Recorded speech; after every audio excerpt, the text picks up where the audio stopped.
Well, hey there, it's Brent Adams with Inside Farm Life. And did you know that the U.S. ice cream industry adds almost 29,000 jobs to the U.S. economy? That's just one of the facts that you're going to learn this week on Inside Farm Life as we talk with Michael Dykes, who is the president and CEO of the International Dairy Foods Association. This week they put out a great study that shows the economic impact of dairy to the United States, a $753 billion impact, and that is 3.5% of the gross GDP of the entire United States. That's a big deal, and you're going to learn more about that this week on Inside Farm Life. And then the June WASDE report came out on Thursday. Jesse Allen is going to have an expanded market talk, a lot to digest there, and he's going to break it all down for us. And then we're talking about spare tires. No, not the one I'm going to get from eating all this ice cream, but the one in your trunk. And Ray Bohacz wants to know when the last time is you've checked that thing. You want to check it because he's going to tell you that thing will cost you some money. And then we're going to talk about the music of Dillon Carmichael, a great singer-songwriter out of Nashville by way of Kentucky. He is the nephew of country music superstar John Michael Montgomery and also Eddie Montgomery of Montgomery Gentry fame. He's got a new song out called Hot Beer, which is produced by Jon Pardi, another guy whose star is burning really bright out of Nashville right now. He's at the point in his career where he can start helping out some younger artists, and he's been working with Dillon, and you're going to want to hear that song. Well, I tell you what, we have got a lot going on here at Farm Life. We have got the Facebook page and the Facebook group. If you haven't gone and liked those yet, make sure you go do that. Become a part of it. We really are trying to create the largest farm family on the planet, and we can't do it without you. And when you're on there, make sure you go follow the link to our internet radio station. We've launched an internet radio station, Farm Life Radio, and we play traditional country music, bluegrass, gospel, and a little bit of southern rock. Some really good stuff on there, and you're going to want to hear that. So make sure you go listen to all that. We are putting a lot of pieces together to bring you just a great multimedia experience that's going to educate you, inform you, entertain you, and just be your one-stop source for all things ag and traditional country music. We have a passion for all those things, and we want you to be a part of it with us. Well, I'm going to go ahead and finish up this ice cream here. Enjoy this beautiful early summer day, and I hope you do too. Be safe out there in whatever you're doing, and make sure you join us in Inside Farm Life. For now, it's Brent Adams, Inside Farm Life. I'm out. Welcome to Inside Farm Life, your weekly connection to agriculture newsmakers, hot-button industry issues, educational features, and the best in true country music. I'm your host, Brent Adams, and I thank you for giving us some of your time this week. June is Dairy Month, and this week we'll talk with International Dairy Foods Association President and CEO Michael Dykes about the dairy industry's impact on the U.S. economy. We'll also hear analysis of the June WASDE report and feature new music from Dillon Carmichael. But first, some news. On Tuesday, U.S. Ag Secretary Tom Vilsack announced an investment of more than $4 billion to improve our nation's supply chains with an emphasis on the food and agriculture sectors. USDA Radio's Rod Bain has more. A new effort to make our nation's supply chain more resilient against disruption. The purpose behind a $4 billion investment issued Tuesday via executive order by President Biden. Agriculture Secretary Tom Vilsack, talking with reporters Tuesday, adds this investment also goes beyond strengthening critical supply chains in food, agriculture, and other sectors. I would say this challenge of the supply chain adds to a number of concerns that have arisen about our current food and ag system, including on-farm profitability, resource conservation, nutrition, and lack of opportunity for socially disadvantaged and medium to small-size farmers. This leads me to believe that what we really need is a transformational change to one that is economically, environmentally, and nutritionally more resilient and fairer and more open. The secretary was also named co-chair of a new supply chain disruptions task force designed to use a whole-of-government approach to address short-term supply challenges. Vilsack went on to discuss the role of the Biden administration's newly formed Supply Chain Disruption Task Force, which he will co-chair. I met along with a number of members of the cabinet to begin the process of looking at the development and formation of a supply chain disruption task force,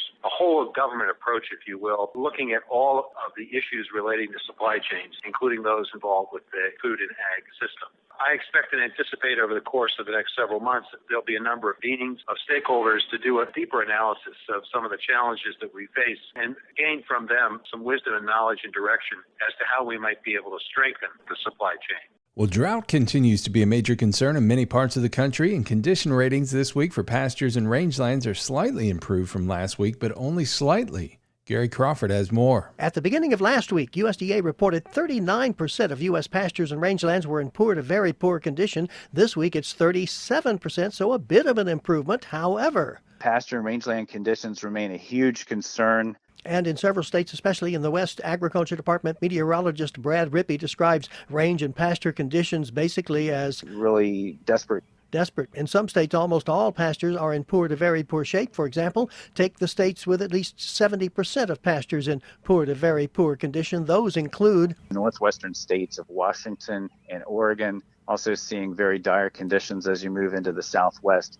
Arizona at over 80%, very poor to poor. And there are many states with at least half of pastures in poor to very poor shape, including California, Nevada, Utah, and New Mexico, but also 3 northern plains states, Montana and the Dakotas. The news is better. Conditions improving in the south central plains states and southern Corn Belt as well. Gary Crawford for the U.S. Department of Agriculture. Some encouraging numbers this week in the USDA's latest update on agricultural trade. Gary Crawford has more. We now have the complete ag trade numbers for the first 7 months of this fiscal year, October through April, and so far, in dollar terms, ag exports have brought in how much?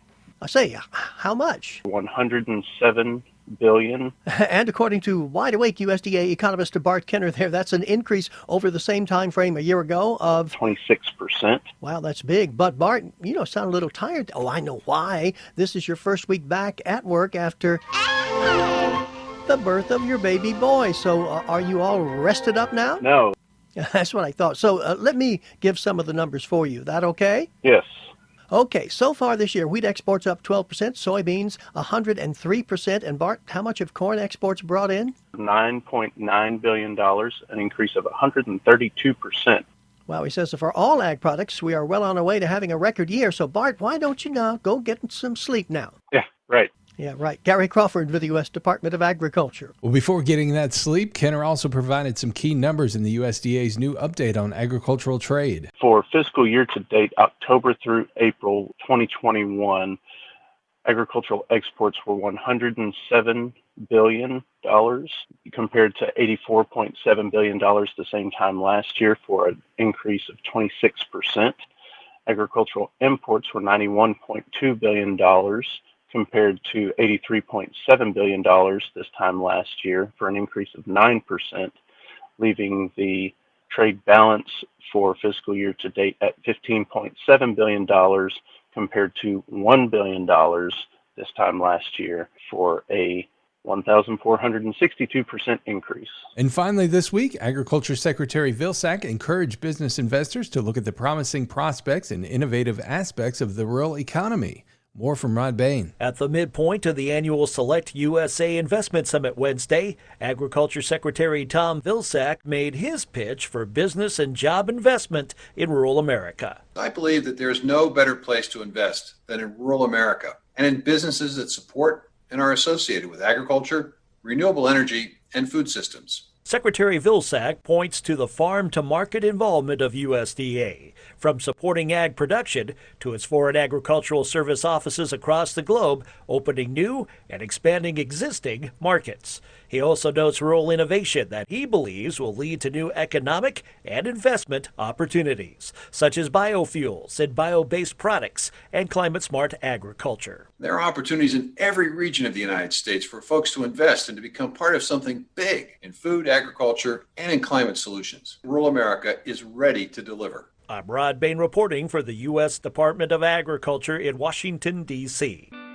Many companies promise increased yields and a higher return on investment, but again and again, results show that one company stands apart from the rest. Concept Agritech delivers innovative concepts utilizing the latest technologies in agronomy, biology, and chemistry to enhance soil and plant health with seed treatment, planter-applied fertilizers, foliar fertilizers, and full-season soil treatment solutions. To find out how to put Concept Agritech to work for you, visit conceptagritech.com. Concept Agritech. Technology where you need it most. Well, next up on Inside Farm Life, June is Dairy Month, and while the struggles of the dairy farmers have been well chronicled, there are some real bright spots in the dairy industry, and that's a story that deserves to be told too. So today we wanted to welcome in Michael Dykes, who's the president and CEO of the International Dairy Foods Association, to discuss his organization's latest economic impact report, which was released on Tuesday. And Michael, welcome into Inside Farm Life. Thanks for having me, Brent. Pleased to be here.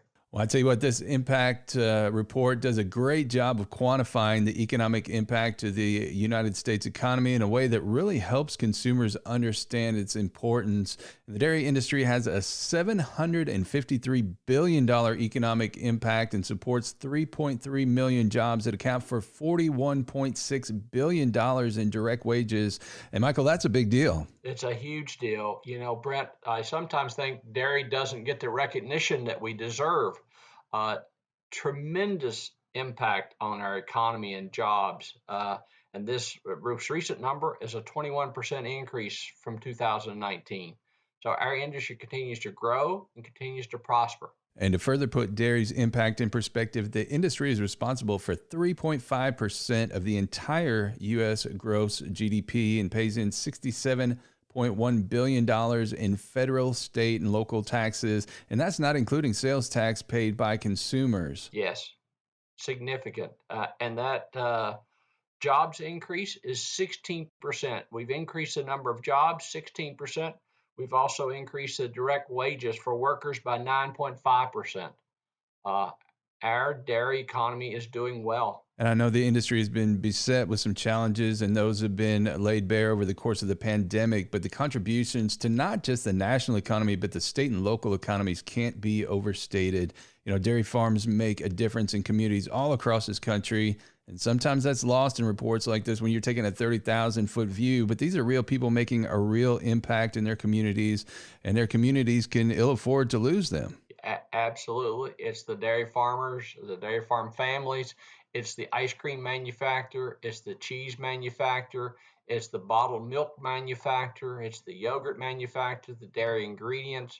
It is significant, the jobs, the employment that it makes all across this country, and especially to rural America, where a lot of these manufacturing facilities are, because they're out near where the milk is produced. When you talk about each of those specific categories, I want to kind of run through these here because this report does a great job of putting dairy's current impact in perspective by product. And the next time our listeners are in the supermarket strolling down the dairy aisle or peering through the glass case of the ice cream freezers, I want them to think about this. Cheese alone, which is my personal favorite, adds $55.4 billion in direct economic impact and supports 57,700 dairy jobs.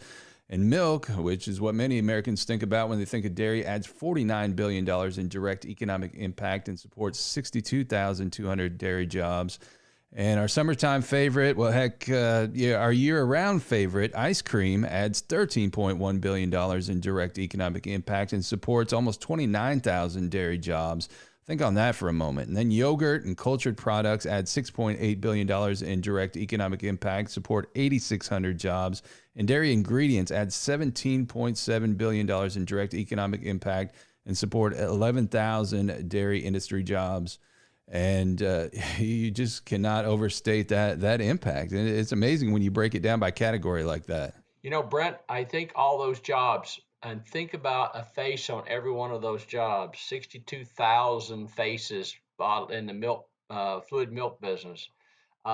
Those folks were out there 7 days a week, 24 hours a day in the manufacturing facilities, all during COVID, providing those services, doing those jobs, so that when all the Americans went to the grocery store, those products were there on the shelf for them. Whether it be that ice cream, be that yogurt, be that milk, be that cheese, the products were there. So these are jobs, but these are also individuals who faithfully came in every day and did their patriotic duty to make these products available for all of us. Absolutely. Well, and I tell you what, for the first time since the IDFA began releasing this report, you've included the total value of exports, which is important because there continues to be a growing demand for U.S. dairy products abroad. And frankly, for the industry to continue to grow, the emerging international markets are going to be vital. Yes, absolutely. About $6.5 billion in dairy exports. This past year was a great year for dairy exports. We are currently exporting about 16% of our milk supply. So the cows are milked 1 day per week for the export markets, in a way to think about that. Exports are extremely important to our industry.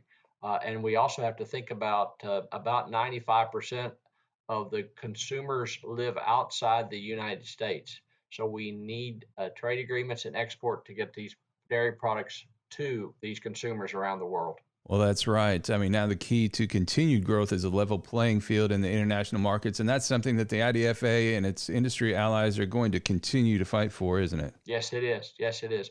Our members represent about 90% of the milk produced and processed into various dairy products, marketed and sold in the United States and around the world. So we are out here every day promoting trade and a level playing field for all of our IDFA members so that we can participate in the international trade. So as we stand today, where is the dairy industry seeing the greatest growth opportunities from a product standpoint, both domestically and internationally? Cheese is driving the bus without a doubt. Cheese growth continues. Cheese demand continues to grow every year. Our domestic consumption is growing every year of dairy products. Internationally, Southeast Asia has been a bright spot. China has been a bright spot, especially for various dairy ingredients, as China continues to expand its pork production facilities and to feed their 1.4 billion people. So as we look to the second half of 2021 and beyond, what are some of the key priorities of the International Dairy Foods Association? Always looking toward any kind of changes in the import requirements from other countries to make sure they're done according to the rules, and it's a level playing field for our U.S. processors that are exporting. One of the things that we're working on now is the ports, making sure that there's shipping containers and that we have ports that are functioning. Workers at the ports has become an issue as we're still working our way through the COVID-19 pandemic. Those are two big issues for us. And aside from the obvious of buying more dairy, how can consumers support dairy farmers and the dairy industry? I would say every time you go to the grocery store, if you're there to pick up a gallon of milk, if you're there to pick up a gallon of ice cream, a piece of cheese, if you're thinking about protein bars, most of those protein bars are enhanced with dairy proteins. Think about what you're doing for the local farm family and the local dairy processor in your communities. It is to help Americans. So think about that when you go to the grocery. Also, think about the nutrition you're providing for your family when you purchase dairy products. Wholesome, nutritious dairy products across the gamut: yogurt, ice cream, cheese, milk, butter, you name it. And if folks want to drill down a little deeper on this study's findings, the IDFA has an interactive economic impact tool on its website, idfa.org, where you can click on an interactive map of the United States to learn how dairy has an impact on your community. And it even breaks it down by the 435 congressional districts. You can find that at idfa.org/dairy delivers. So I hope you'll go and check that out. And if folks want more information on anything being done by the IDFA, how can they get that? Feel free to contact me, Michael Dykes, President and CEO, International Dairy Foods Association. Go through our website. Any of those means work. Would love to help anyone we can with any questions about the dairy industry, IDFA, or our members.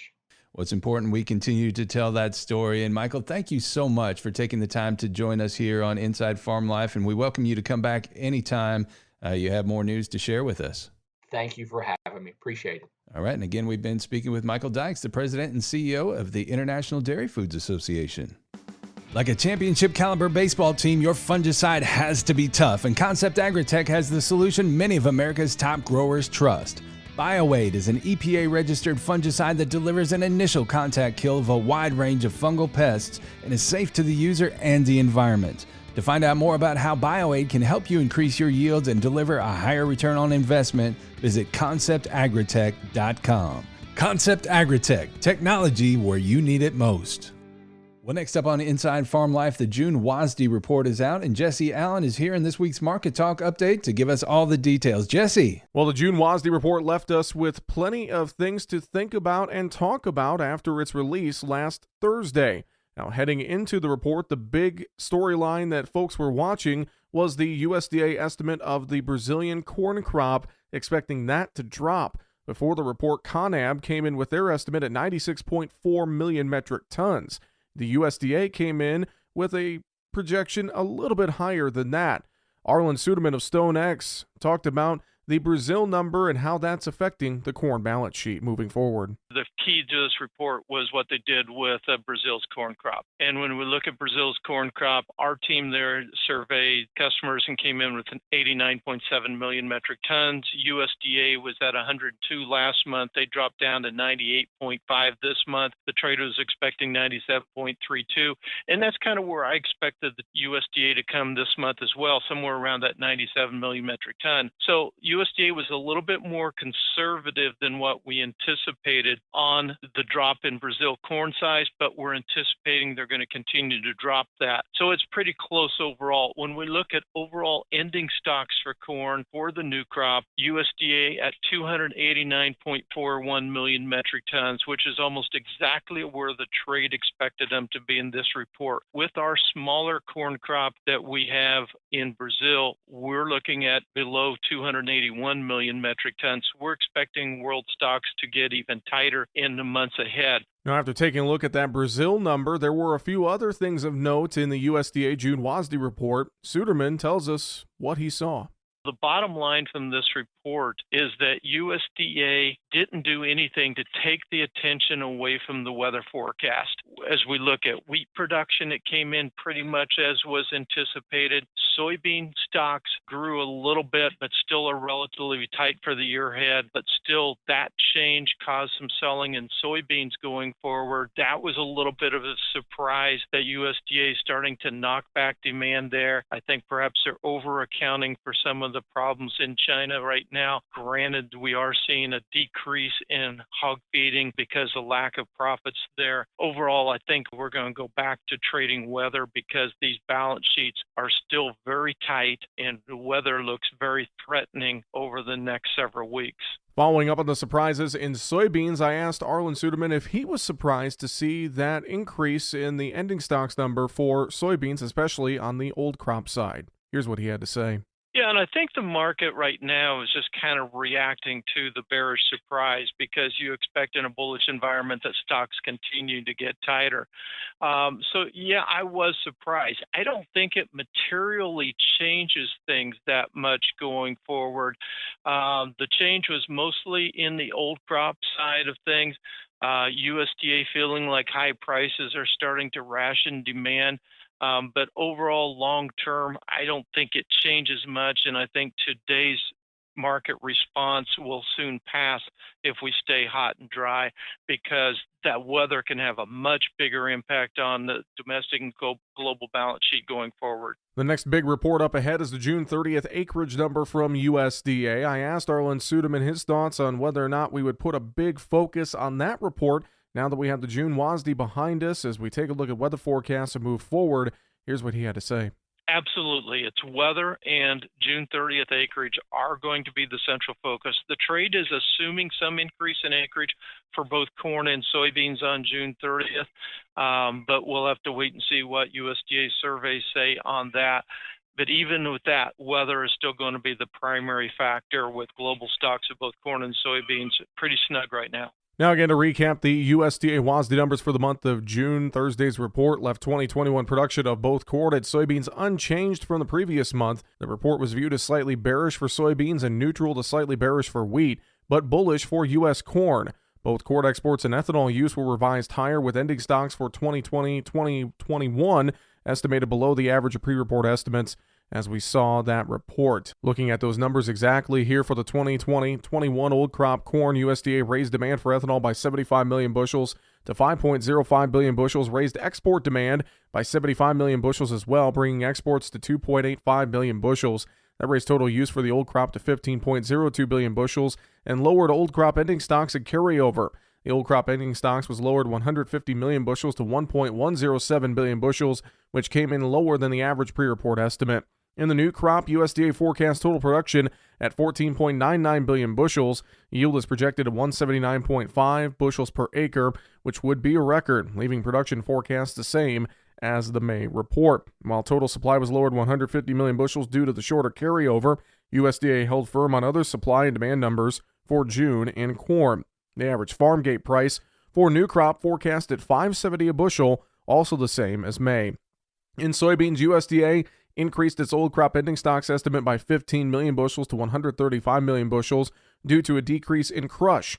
USDA said the change reflects lower domestic soybean meal disappearance and higher soybean meal imports. It made no other changes to use. As a result, beginning stocks for the new crop marketing year increased by 15 million bushels. USDA made no changes to production, leaving its yield and acreage forecasts unchanged at 50.8 bushels per acre and 87.6 million acres, respectively. It made no changes to new crop demand, resulting in an increased ending stocks forecast of 155 million bushels. USDA left the national average farm gate price unchanged at $13.85 per bushel. And USDA pegged all wheat production for the new crop at 1.898 billion bushels, up 26 million bushels from the May report, but within pre-report analyst estimates. They also bumped up the average overall expected yield to 50.7 bushels per acre, up from 50 bushels per acre in May. USDA left farm gate new crop wheat prices at $6.50 per bushel, the same as the May estimate, and up $1.45 from old crop wheat's average price. Also not talked about with Arlen Suderman was Thursday's WASDE report came with some surprises for the livestock sector. Beef production was increased by 5 million pounds, hog production fell by 30 million pounds, and total red meat production fell by 26 million pounds. When understanding these month-to-month changes, it's imperative that one understands the fundamental dashboard that these individual markets are trenching through. It may seem strange to see total beef production higher, given that the 2020 calf crop was smaller and that processing speeds have been running far below adequate levels. But with the onset of severe drought, this added production largely comes from cow slaughter. In respect to the hog market, demand continues to pull hogs closer to the knife as packers can't keep up with domestic and international demand. With that being the case, packers are having to pull lighter weight hogs to fill commitments, and this affects overall tonnage with their lighter weights. This has been another Market Talk update for Inside Farm Life. Find more online at markettalkag.com. In Nashville, I'm Jesse Allen reporting. And as always, you can find Jesse's daily market updates at markettalkag.com. Again, that's markettalkag.com. And you can find him by searching Market Talk on Facebook. He also appears on the American Ag Network, and you can hear him host Your Ag Today, weekday mornings about 6:50 a.m. Eastern on SiriusXM Satellite Radio, Rural Radio, Channel 147. Well, next up on Inside Farm Life, have you checked your spare tire lately? In this week's installment of Bushels and Cents, the hot rod farmer Ray Bohacz says if you haven't, you might wind up costing yourself precious money. Welcome to Bushels and Cents from Farm Machinery Digest Radio, heard exclusively on Sirius XM Channel 147 Rural Radio. I am your host, Ray Bohacz, the hot rod farmer. And never forget, it is not what you make, but what you keep that counts. No one likes getting a flat tire, and count yourself lucky if you have not experienced one in a while. But that does not give you an excuse for not checking the spare. Donut spares need a minimum of 60 pounds per square inch, and a full-size tire should have 10 to 15 pounds over the called-for pressure due to loss over time. Also, most pickup trucks have an elevator under the vehicle that needs to be lubricated and maintained so that it works if you need it. Agriculture runs on machinery, profits on reliability. Visit farmmachinerydigest.com, where steel and soil meet. And don't forget, you can check out all of Ray Bohacz's great multimedia content at farmmachinerydigest.com. And if you like what you hear, you can also catch him on Farm Machinery Digest Radio on SiriusXM Rural Radio Channel 147. It airs each Saturday at 11 a.m. Eastern and again on Sundays at 6 p.m. Eastern, so I hope you'll go and give him a listen. And with the business out of the way, now it's time to take it back to the country, where we feature a different country music artist each week. This week it's Dillon Carmichael. He's a Nashville singer-songwriter originally from Kentucky and with great country music lineage. He's the nephew of country music superstars John Michael Montgomery and Eddie Montgomery of Montgomery Gentry fame. He's building his own career and has a hot new single out produced by another bright star in the country music industry, Jon Pardi. This is Dillon Carmichael with Hot Beer on Inside Farm Life. Girl,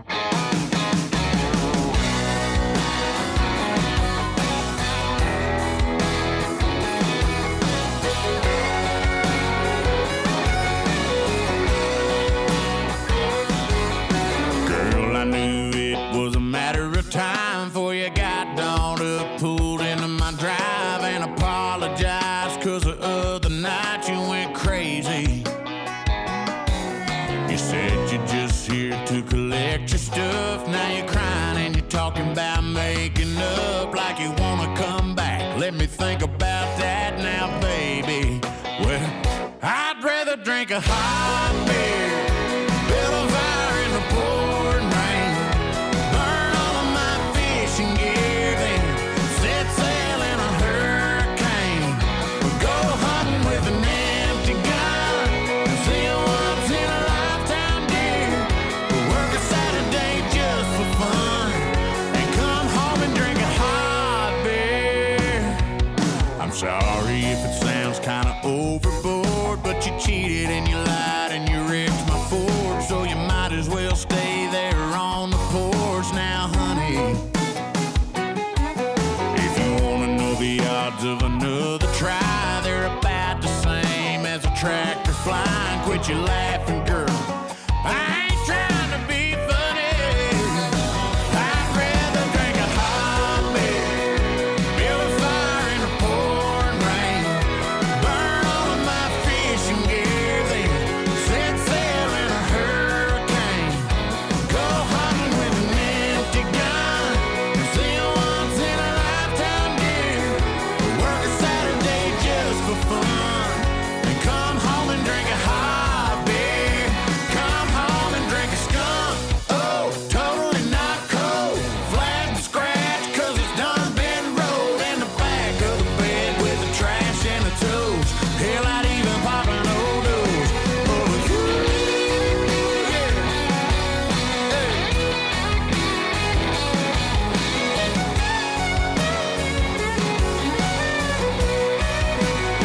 I'd rather drink a hot beer, turn it up and take a long sip, hell, I'd even take a big swig of Uncle Bubba's old dip spread, go hunting with an empty gun, see a once in a lifetime deer, work a Saturday just for fun, come home and drink a hot beer, come home and drink a hot beer.